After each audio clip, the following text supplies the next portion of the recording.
ilang mainstream media kontrolado ng Kamara at Senado. Ayon ito sa bininag ni Sasugando Sasot sa kanyang nadiskubre sa budget ng Kamara kung saan kasama nito ang public affairs na umabot sa 800 plus million sa isang taon ang budget. Ayon pa kay Ms. Sas, posibleng magagamit ang mainstream media para kontrolin ng Kongreso kung ano lang ang pwede nang ipapalabas at yung wag ipapalabas ng mga balita sa publiko. Kaya kita nyo, di ba, hindi ito pinag-uusapan sa mainstream media. Kasi nga, tumatanggap sila mula sa Kongreso, mula sa Public Affairs Fund. Kaya nga hindi nila ito maire-reveal, no, in public. Kasi nga classified. So hindi natin malalaman kung paano ginastos ng Kongreso up to the last centavo, yung 2020 lang to yung 869 million.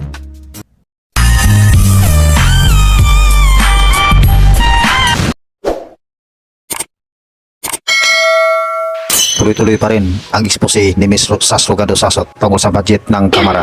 At ito pa rin ay dahil sa classified funds ng Kamara kung saan hindi nila inaamin na ito po ay confidential fund. Pero ayon naman kay Ms. Sasugando Sasot, may tuturing na confidential pa rin ito dahil nga hindi naka-detail yung mga pinagagamitan at pinaglalaanan ng pera na ito. Samantalang sa confidential fund ay kailangan mo itong i-specify kung saan ito ginagamit para sa auditing. Dagdag pa ni Sas, maaring nakikinabang ang mga mainstream media sa budget nito dahil kasama po sa kanilang public affairs ang budget kung saan wala ring detalyadong nakalagay dahil nga ito ay classified funds. Napusalsalan kaya ang ating mga mainstream media? So kayo na po ang bahala mag-decide pagkatapos yung mapanood ang video at marinig yung mga expose ni Ms. Sasugando Sasot.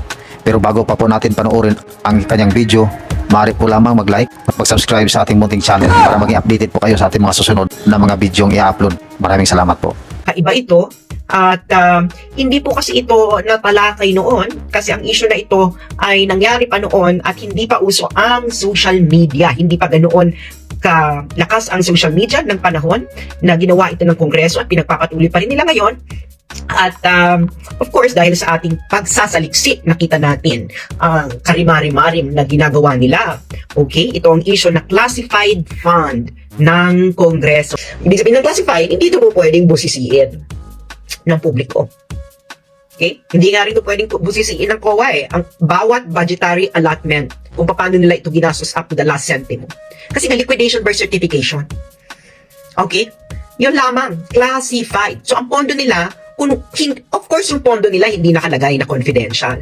Pero ang system of accounting at liquidation ng bawat isang senator at congressman ay classified. So kung ang system of accounting at liquidation ay classified, ano tawag mo sa pondong yon? Hindi ba classified fund? Hindi ba? Tanong ni CA Fel, paano bang confidential fund? Paano ino-audit? Ino-audit po ang confidential fund. Ito po ino-audit ng COA. Meron po silang guidelines. Okay? May 33 pages pong guidelines ang COA sa pag-audit ng confidential fund. At ang confidential fund po ay dapat lang itong gamitin sa may national security related na activity. Again, ang confidential fund, kailangan lang itong gamitin sa national security purposes. Pero ang MOOE ng Kongreso, kahit saan mo yan pwedeng gamitin. Basta i-certify, mag-certify ka lang, okay? Magsusulat ka lang, magsusulat ka lang ang isang congressman at isang senador. Pag binigyan mo ang isang senador o congressman, congressman ganito, senator ganito, bibigyan kita ng 20 million. Tatanggapin yan ng senador at congressman. At ang liquidation lang yan ay certification ng congressman o senador na ang perang ito ay ginamit namin sa MOE. Detalye, wala nang detalye up to the last centavo. Wala nang ganon.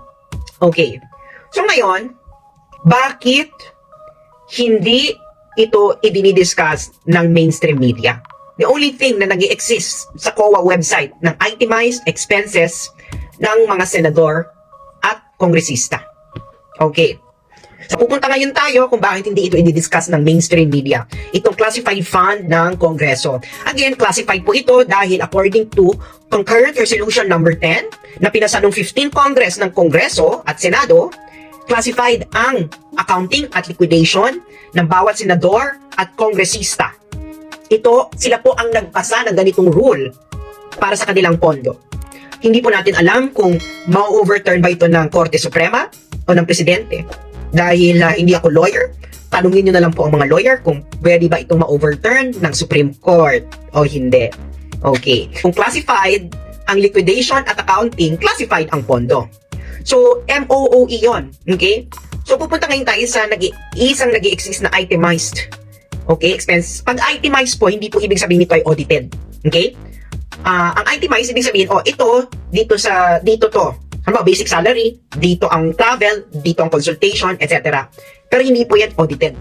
Okay? Itemized lang, nakalagay lang dun yung number. Pero hindi ito audited. Iba po kasi ang audited. Okay? Wala pong nag-i-exist na audited na expenses ng isang senador or ng isang kongresista. Huwag kayong maniwala meron nag-i-exist. Wala pong nag-i-exist. Okay.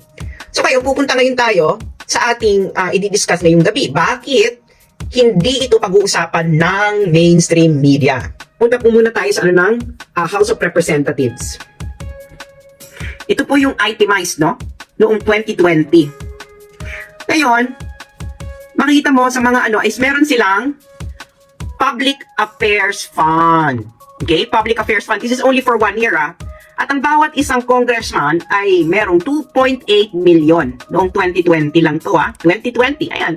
Tigi sila, 2.8 million. Yung iba dito, hindi 2.8 million, Okay, 2.8, merong 1 million. I think kasi nga, hindi natin alam kung bakit hindi pare-pareho, pero halos, parang 98% sa kanila, 2.8 million ang Public Affairs Fund. So, in total, ang Public Affairs Fund sa isang taon ng Kongreso ay 869 million. Public Affairs Fund po nila yan, 869 million. Okay. Ngayon mga friends, para saan ang Public Affairs Fund?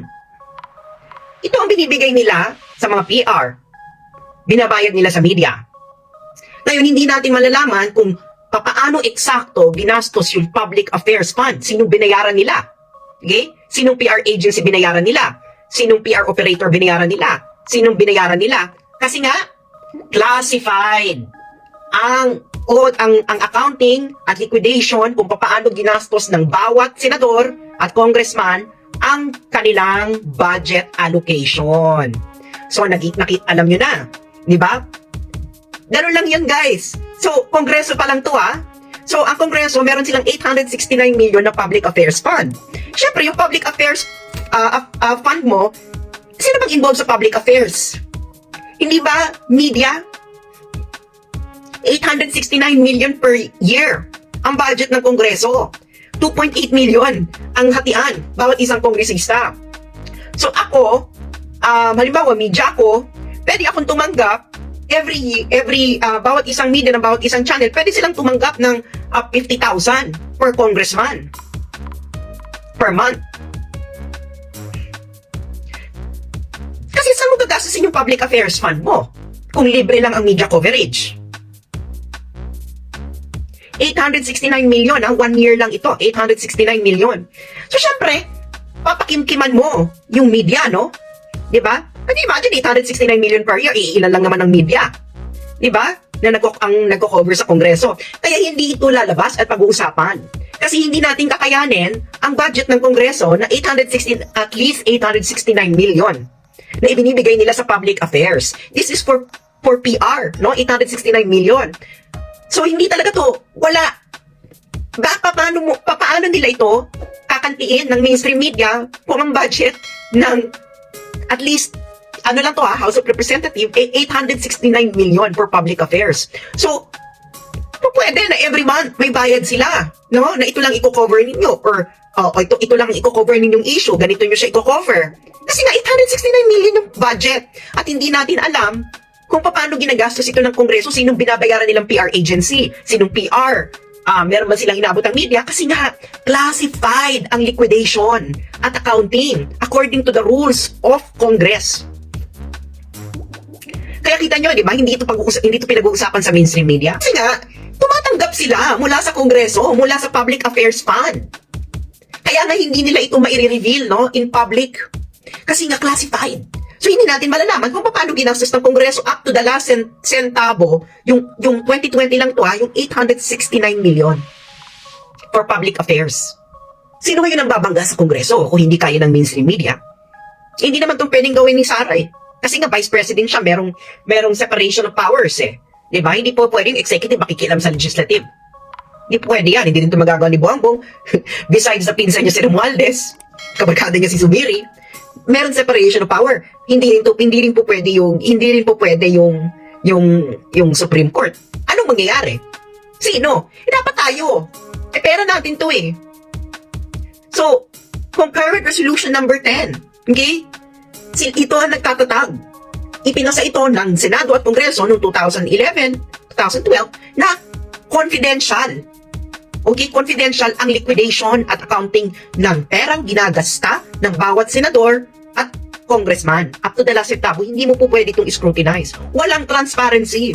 Kaya kahit sino dyan, kahit sinong senador, kahit sinong congressman, wala kang makukuhang detailed audit report kung paano nila ginasta ang pera mo bilang taxpayer.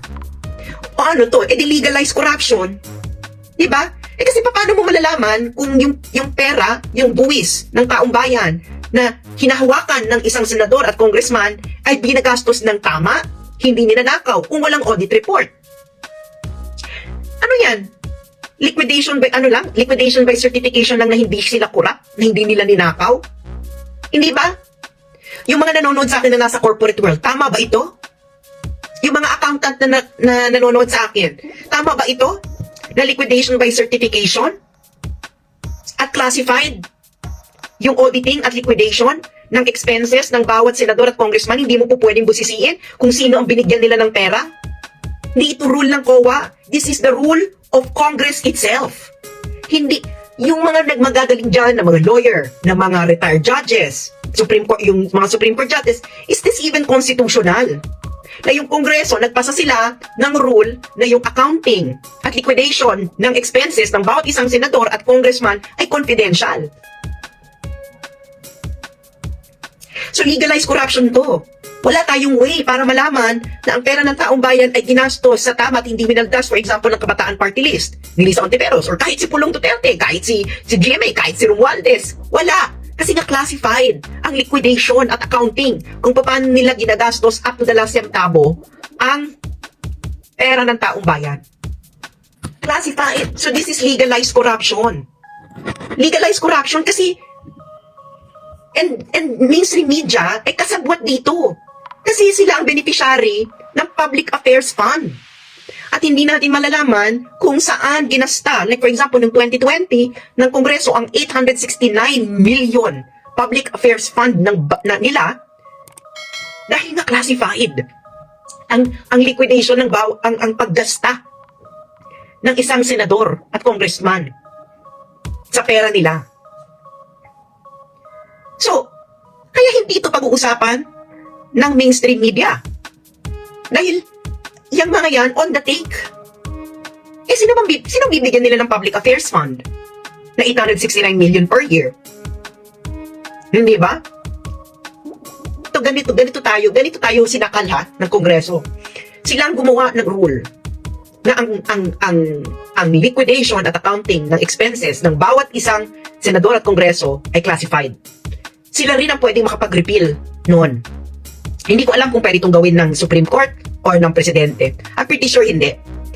So ano ngayon ang natitira na lang na institusyon para mapigilan, para baguhin ang sistemang ito? Hindi ito babaguhin ng mga congressman at mga senador dahil sila ang nakikinabang sa sistemang classified ang paggasta ng bawat senador at congressman. Hindi nila babaguhin yan. Nang sila, mag-volunteer sila, ang tagal na nito eh. Kita mo, kahit yung mga nagsisigaw, akbayan. Yung mga kunwari progressive sila, di ba? Kabataan Party List, Bayan Muna, ano ba may mga progressive, yung mga malinis daw sila na hindi sila mga magnanakaw. Hindi nila ito pinag-uusapan in public. Kasi nakikinabang sila sa mafia. Confidential ang liquidation at accounting ng bawat isang senador at congressman. At ang isa sa mga hindi natin pwedeng busisiin ay kung paano nila ginastos ang public affairs fund nila. Na obviously, ito ay para sa media. Noong panahon na yan, ang nagre-report lang ng mga nangyayari sa Senado at sa Kongreso ay ang mainstream media. Hindi pa ganun kalaki ang social media. Kaya hindi ito nalaman ng mga taong bayan kasi nga, hindi naman ito pinalaki ng mainstream media dahil kasama sila sa makikinabang na confidential ang liquidation at accounting ng paggasta ng bawat senador at congressman. Ang tanong ko lamang ay makatarungan ba to? Nagbabayad tayo ng buwis. Kayo, nagbabayad kayo ng buwis, yung mga OFWs, nagbabayad ng remittance, mga militar, nagbabayad ng buwis, lahat nagbabayad ng buwis. Tapos merong 24 senators, 316 congressmen, na bibigyan ng milyon-milyon every year, na hindi natin pwedeng busisiin kung papaano nila ginastos ito up to the last detail. Kasi nga, confidential ang liquidation at accounting nila. Tama ba itong sistemang ito? Wala tayong aasahan sa mainstream media na natutulong sa atin. Ang daming natatanggal. Iba sa trabaho. Dahil mali ang accounting nila. Itong milyon pa to. Kaya dapat tayong umaksyon na baguhin ang sistemang ito ng Kongreso. I-abolish itong confidential liquidation at accounting ng bawat senador at Kongreso. Dapat bawat isang kongresista at bawat isang senador ay may COA audit report. Ito lamang ang tama at fair at makatarungan para sa mga taxpayer. Para sa mga militar, mga sundalo na binababoy nila araw-araw dahil sa COA report nila. Para sa mga kapulisan na binababoy nila. Para sa mga kawani ng mga departments, ng executive department, katulad ng DSWD, DepEd, DOST, kung ano-ano pa. Mga mayor, can you imagine mayor? Pauupuin nila dyan, bababuin nila sa COA report. Sila palang mga kongresista at senador. Confidential kung paano nila ginagastos ang pera ng taong bayan. Ayon yan sa kanilang rule, sa kanilang batas na pinasa nila noong 15 Congress 2011-2012. Wala namang umaangal na busisiin nyo kung paano ginagastos ni Inday Sara Duterte ang pera ng taong bayan. Tama yan. Pero pwede ba namin busisiin kung paano ginagastos ng bawat isang senador at bawat isang kongresista ang pera ng taong bayan?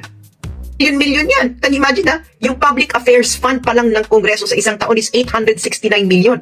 At hindi namin alam kung paano nyo ito ginagastos up to the last centavo. Noong 2020 lang ito yun lang ang available online na itemized paano pa ngayon? Mas malaki ang budget. No. Ayaw na magsalita ng mainstream media dahil kasabwat sila dito. Di ba? Looking at the blue on a rainy